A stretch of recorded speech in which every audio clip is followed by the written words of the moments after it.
Buenas noches, hermanos. Les invito por favor a que vayamos al libro de Malaquías, capítulo número 3. Vamos a continuar con nuestro estudio que ya tenemos algunas semanas en este libro bajo el tema general: ¿en dónde está mi honra?, dice el Señor, y ¿dónde está vuestro temor?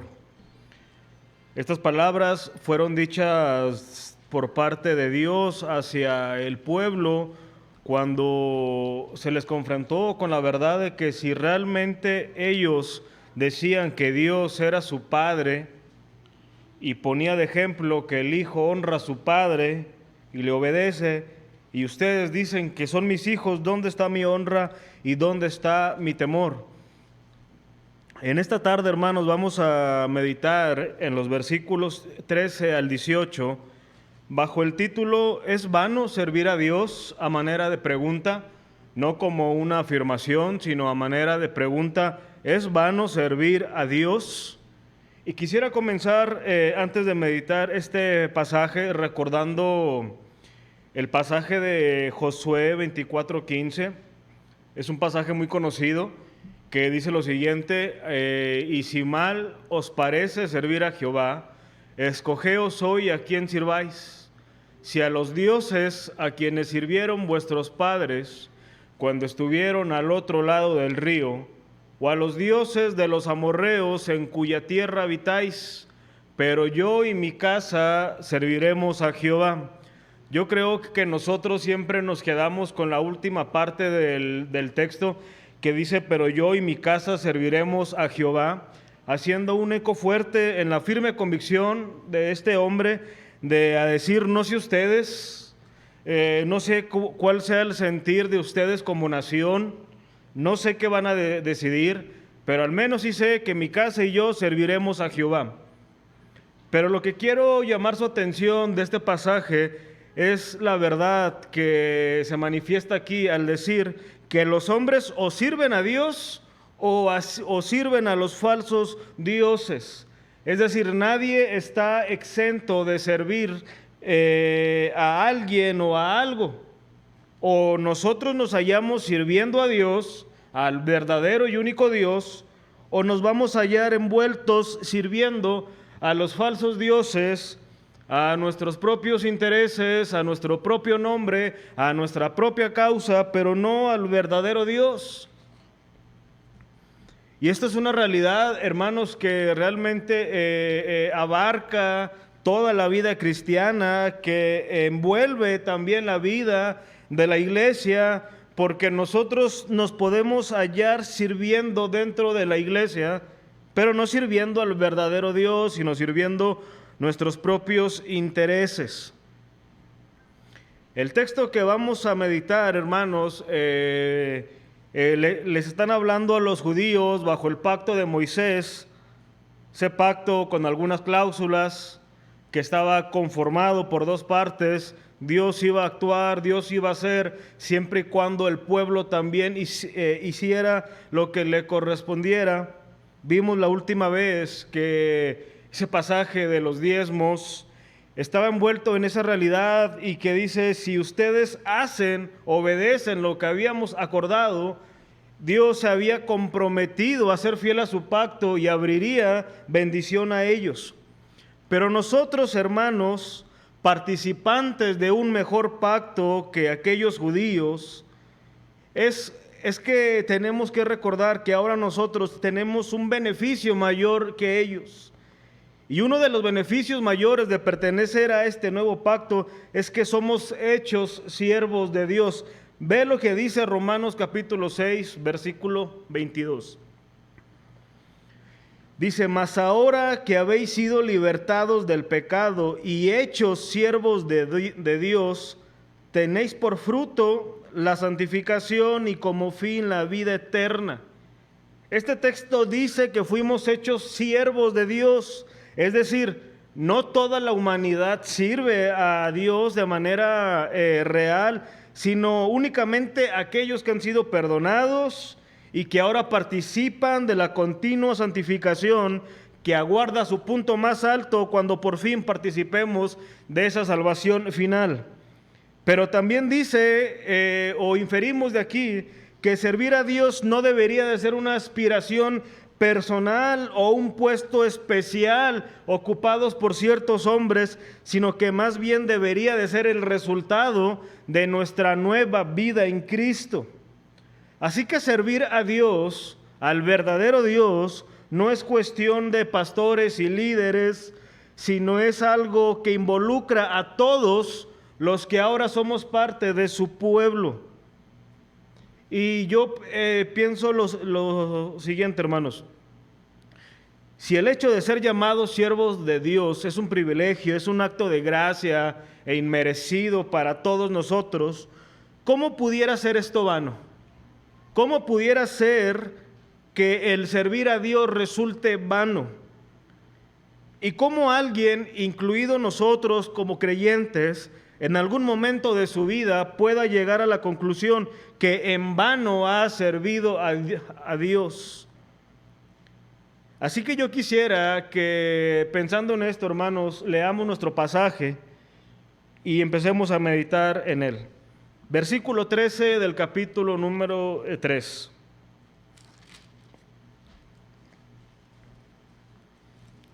Dice así lo siguiente: vuestras palabras contra mí han sido violentas, dice Jehová.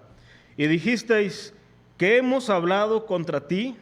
Habéis dicho, por demás es servir a Dios. ¿Qué aprovecha que guardemos su ley, que andemos afligidos en presencia de Jehová de los ejércitos? Decimos pues ahora, bienaventurados son los soberbios, y los que hacen impiedad no solo son prosperados, sino que tentaron a Dios y escaparon. Entonces los que temían a Jehová hablaron cada uno a su compañero, y Jehová escuchó y oyó, y fue escrito libro de memoria delante de él, para los que temen a Jehová y para los que piensan en su nombre, y serán para mí especial tesoro, ha dicho Jehová de los ejércitos, en el día en que yo actúe y los perdonaré, como el hombre que perdona a su hijo que le sirve. Este es el pasaje, hermanos, que nosotros tenemos aquí por tratar. Y yo quisiera que en primer lugar veamos este pasaje bajo el siguiente punto, que es el origen de sentir que es vano servir a Dios. El origen de sentir que es vano servir a Dios. Una vez más, vean el versículo 15, hermanos. Dice la Escritura, decimos pues ahora, bienaventurados los soberbios y los que hacen impiedad, no solo son prosperados, sino que tentaron a Dios y escaparon. Tal parece que estos hombres persistían en su incredulidad, porque es evidente que no entendían, no habían comprendido que verdaderamente Dios era justo en su actuar, en su proceder, en sus propósitos. De hecho, en el capítulo 2, versículo 17, ellos cuestionaron, ¿dónde está el Dios de justicia? En aquel verso, en que ya lo vimos, tratamos prácticamente la misma cuestión que tenemos en este pasaje. Su sentir hacia Dios era que se agradaba de los males, haciendo lo injusto, y que Dios se complacía de tales hombres. Eso pensaban, eso expresaban, y ya era su continua queja. Pero ahora en este pasaje que estamos meditando, en el capítulo número 3, notamos el progreso de su dureza. Noten las siguientes similitudes. En el capítulo 2 vimos que la queja de estos hombres prácticamente estaba basada en una aparente pasividad de Dios ante la maldad de los hombres. Y mencionábamos el problema del mal, que los hombres dicen que si Dios realmente existe y si ese Dios que existe es bueno, ¿por qué permite la maldad? ¿Por qué permite que avancen los asesinatos, cada una de las perversidades que hay en el mundo? Y en el capítulo número 3, lo similar es que no solamente dicen que Dios es injusto, sino que ahora afirman que Dios es tan pasivo, Dios está tan dormido y es tan débil que los impíos lo pueden tentar y pueden escapar de él. Vean qué atrevimiento de los hombres para afirmar algo sobre Dios. Nosotros a veces somos tan aventurados para afirmar cosas sobre las personas. Puede que tengamos razón o cierta razón o estemos totalmente equivocados, pero afirmar algo sobre la persona de Dios, sobre su proceder, basados en un mero sentir, en una mera circunstancia, nos hace realmente dignos de toda condena. Entonces hay una similitud. En ambos casos veían a un Dios pasivo, pero otra similitud era que su continua queja también era por la prosperidad de los impíos. En este caso muy particular dice que los soberbios, los altivos, los arrogantes, esos hombres que no tienen freno en decir que rechazan a Dios, son bendecidos, son prosperados. Y en aquella ocasión, hermanos, vimos que pareciera ser que es un continuo sentir en algunos hombres de Dios. Lo dijo Jeremías, lo dijo Asaf. Varios hombres decían que al ver la prosperidad de los impíos, era evidente que en el mero momento su ánimo menguaba. Pero ahora lo que quisiera que noten, aparte de esta similitud, es el avance de la dureza. Porque algo que no vimos en el capítulo número 2, pero que ahora sí está presente como resultado de decir que ¿dónde está Dios?, es que ahora añaden a eso que es en vano servir a Dios. Es en vano servir a Dios. Así lo menciona literalmente la versión de las Américas. Es vano servir a Dios, dicen tales hombres. Aquí vemos un claro ejemplo de lo que es tener una mente cauterizada. El término cauterizar sencillamente alude a marcar algo con un hierro tan ardiente como se marca a un animal en su piel. La mente cauterizada significa tener una conciencia endurecida. Una persona con este tipo de mente es insensible a la voz de Dios y por ello continuamente peca. Pero no solamente peca, sino que avanza su forma de estar pecando. No discierne lo verdadero y lo malo. Es como si un hierro caliente se le hubiera aplicado a esa conciencia.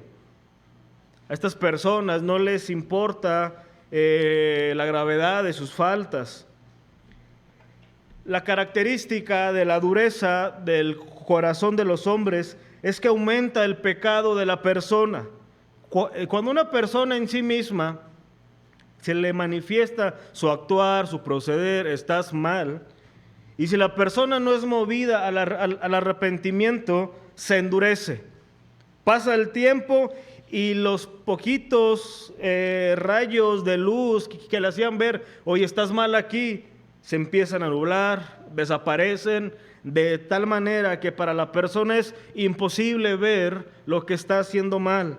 Esta es una persona con una mente cauterizada. Poco a poco se le van quitando los frenos que de algún modo detienen que siga pecando. Estos judíos, así fue. Primeramente dijeron, ¿en qué nos has amado, Dios? ¿En qué te hemos minimizado? ¿En qué no te hemos considerado? ¿En qué no hemos sido leales? ¿En qué te hemos robado? Y ahora dicen, es en vano servir a Dios. Lo poquito que pudieran haber tenido en su conciencia acerca de la imagen de Dios en sus vidas, del temor a Dios en sus vidas, aquí tal parece que había sido extinguido. Ellos aseguraban no haber beneficio de guardar su ley, ni de andar afligidos delante de la presencia de Dios.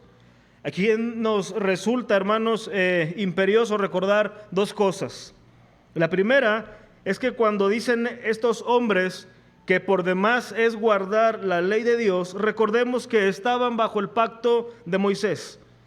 Y bajo ese pacto había pautas. Pero estos hombres, tal era su ceguera, que no se habían percatado que no estaban guardando esa ley. Por ejemplo, en la ley de Moisés, dice Levítico que la ofrenda para Dios respecto a los animales era un animal perfecto. Estos hombres fueron confrontados porque ofrecían el animal ciego, el cojo, el enfermo, o sea que no estaban guardando su ley.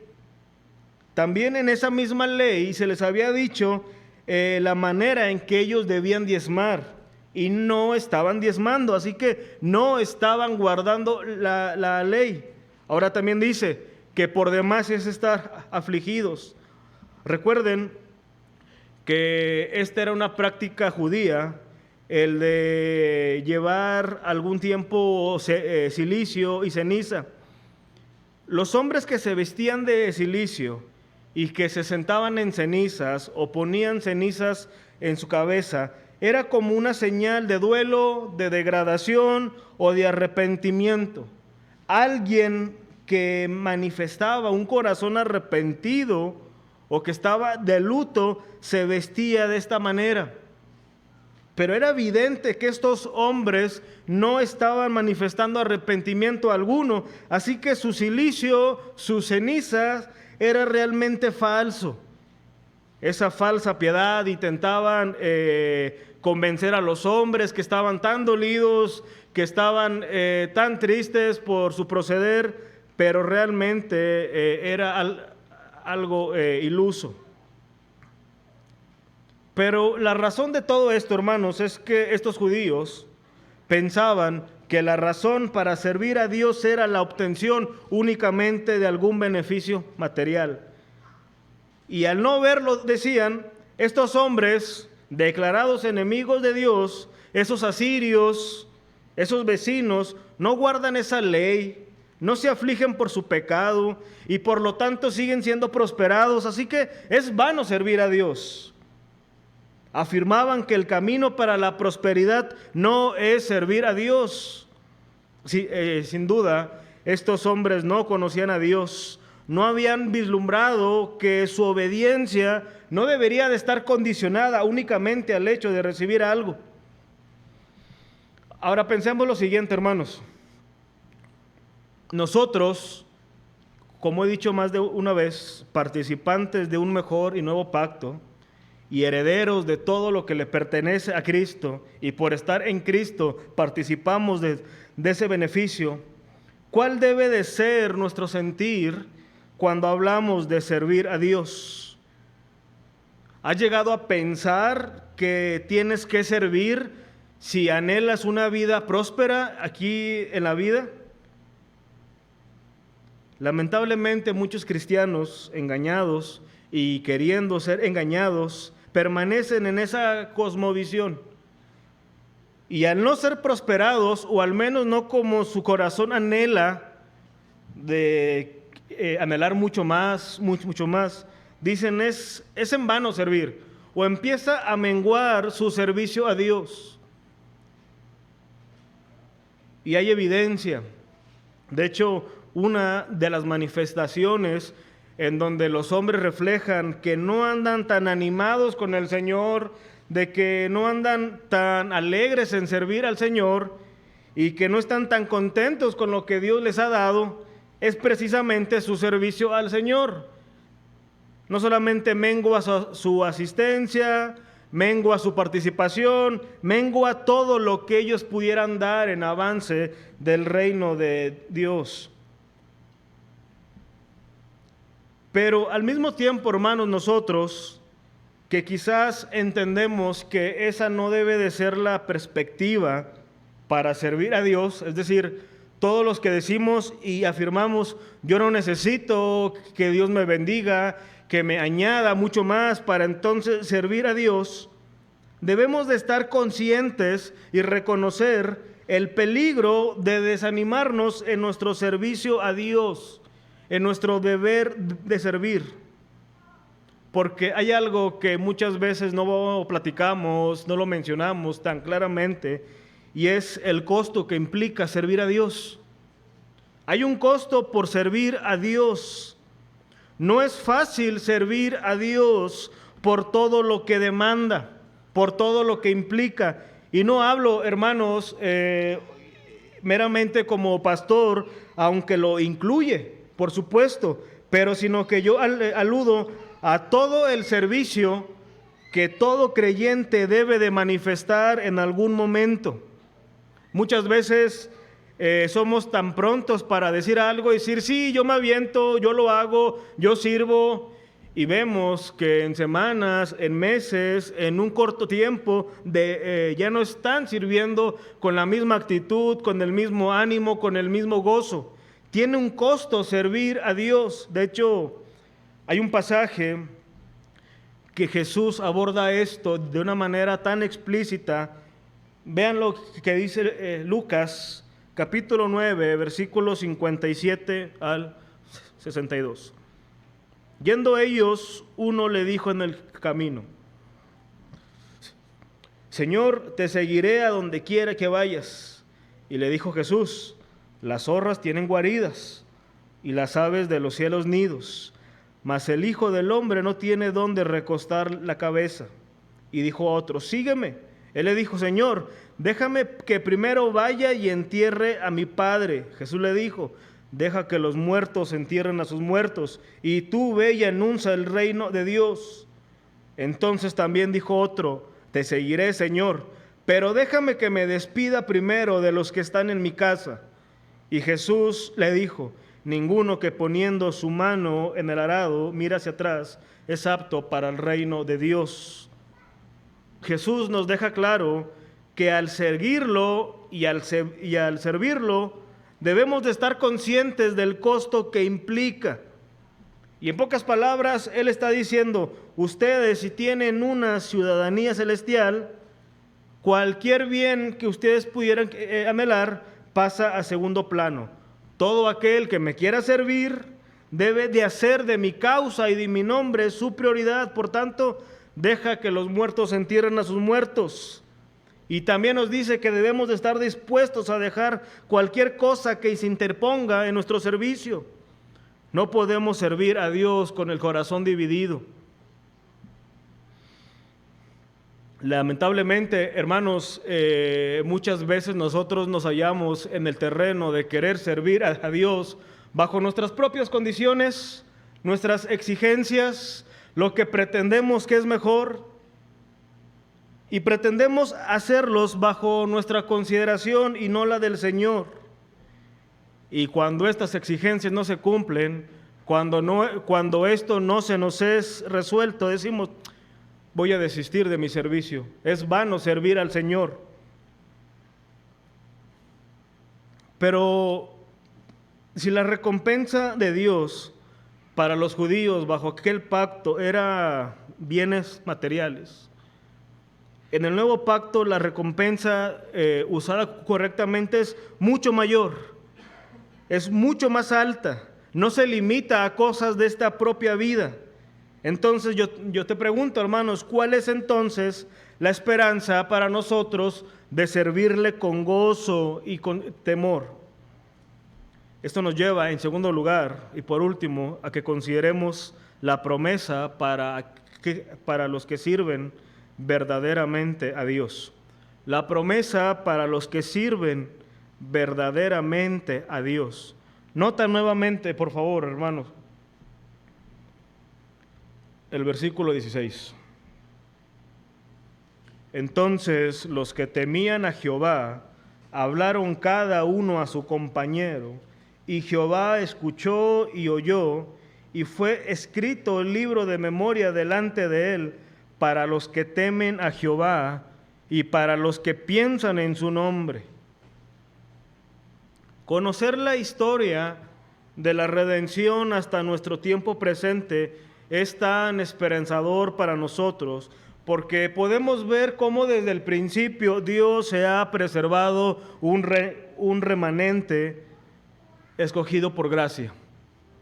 Me llama mucho la atención que dentro de todo este pueblo, que desde el capítulo 1 hemos visto la continua queja, sus palabras tan cínicas, la facilidad con que proferían palabra, Pero a pesar de todo este pueblo, aquí se conserva y se nos presenta a un grupo de personas que se nos dice que los que temían a Jehová.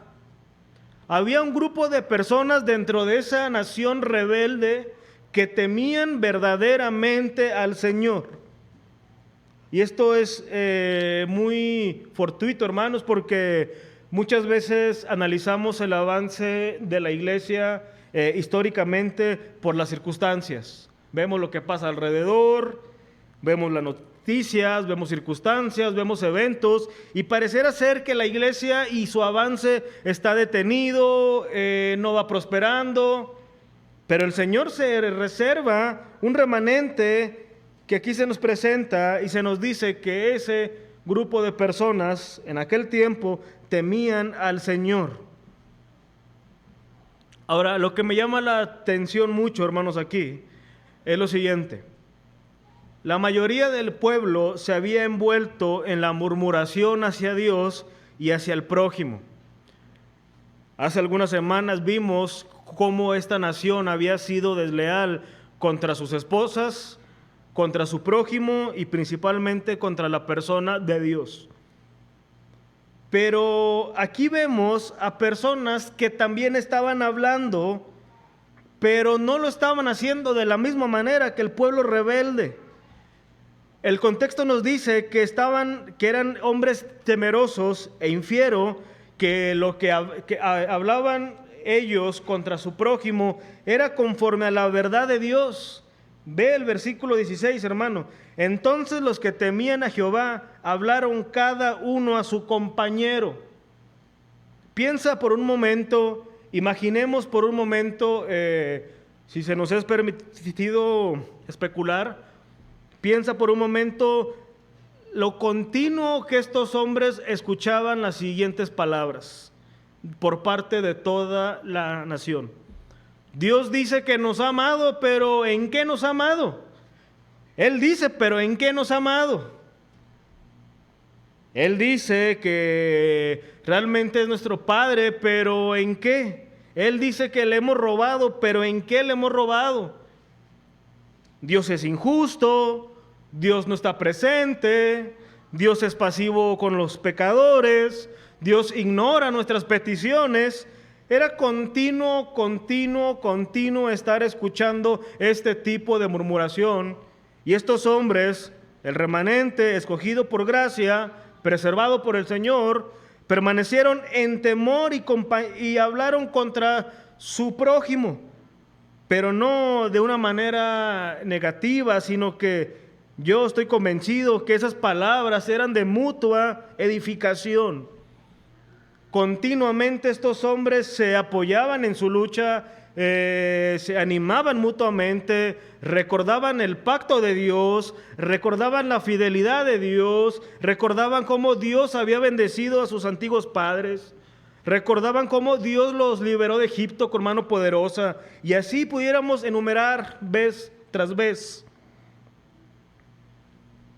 Y el profeta les dice, para consolarles, que Jehová los escuchó, que Jehová oyó de ellos, que Dios no era ajeno a su sentir, y les menciona un libro de memoria que está reservado para todos esos hombres que temen a Jehová y que piensan en su nombre. En lugar de las palabras duras, llanas y llenas de cinismo, estos hombres manifiestan todo aquello que debe de caracterizar al verdadero creyente: temor a Jehová y pensar lo correcto respecto a Dios. El pueblo evidentemente no temía a Dios, por eso hablaban tan ligeramente. Pero los verdaderos creyentes actúan en temor a Dios. No son altivos, no son arrogantes, someten su lengua, someten sus palabras y cuidan de no participar de aquello que los pudiera identificar con el mundo. Los verdaderos creyentes piensan de Dios lo correcto. Y el profeta usa este simbolismo de un libro que donde están inscritos esos hombres que temen a Dios. Tal parece que el concepto de un libro era una costumbre en las culturas de aquel tiempo. Los persas, por ejemplo, tenían la costumbre de consignar en un libro todos los hechos de una persona que debía de ser recompensada en algún momento.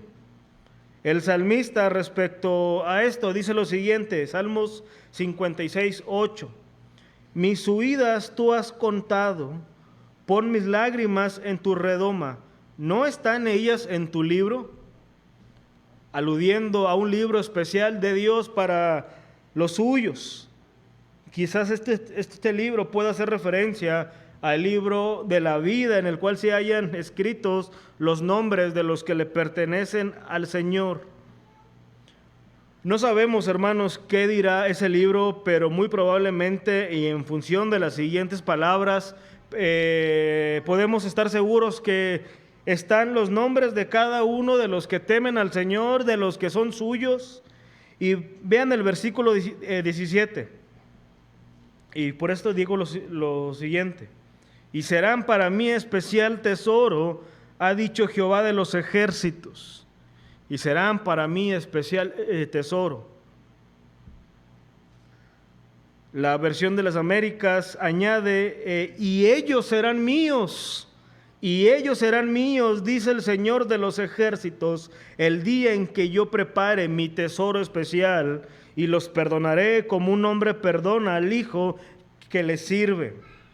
En el original, esta frase de mi tesoro es tan enfática, pues establece la grandiosa verdad que ese remanente que Dios se ha preservado históricamente le pertenece a Dios y los ve como un especial tesoro. Además, asegura para este remanente el perdón absoluto, y por tanto va a llegar un momento en donde será evidente la diferencia entre los justos y los injustos.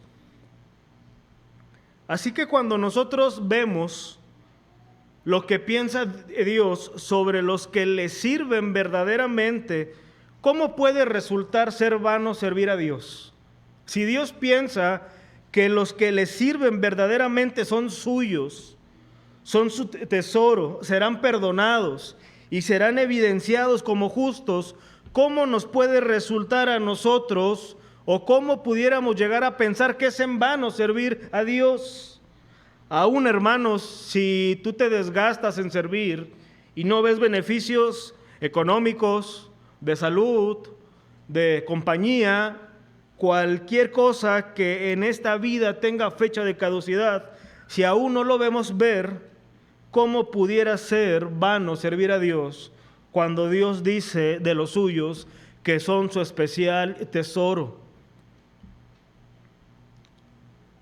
Nosotros, hermanos, debemos de ser movidos a servir a Dios, no por lo que Él pudiera darnos, sino por quién es Dios. El simple hecho de que Dios nos haya rescatado, nos haya perdonado, es una razón suficiente para desgastarnos en Él. Y quisiera concluir, hermanos, esta noche diciendo dos razones muy sencillas de por qué considero que es útil servir a Dios y de por qué deberíamos de servir a Dios. La primera es que servir a Dios es útil y es provechoso porque nos confirma a nosotros que verdaderamente somos sus hijos. Así decía el pasaje de Romanos capítulo 6, cuando se nos menciona que hemos sido libertados del pecado y hechos siervos de Dios. Cuando yo verdaderamente sirvo, me doy testimonio a mí mismo de que le pertenezco al Señor. No puede haber alguien, hermanos, que se diga ser creyente y sea tan ajeno a todo lo que implica servir. El ser creyente involucra y manifiesta el estar envueltos en todo lo que es propio de la causa de Dios. Y esa es la segunda razón. Es útil servir a Dios porque participamos de su causa, participamos de su reino. Hermanos, nosotros deberíamos de estar tan interesados en el avance del reino de Dios en la tierra. Y si esa es mi mayor preocupación y mi mayor anhelo, que Dios expanda su reino, se difunda su palabra, que nosotros nos vamos a ver envueltos en servir, también vernos envueltos en el verdadero discipulado, todo lo que implique servir al Señor.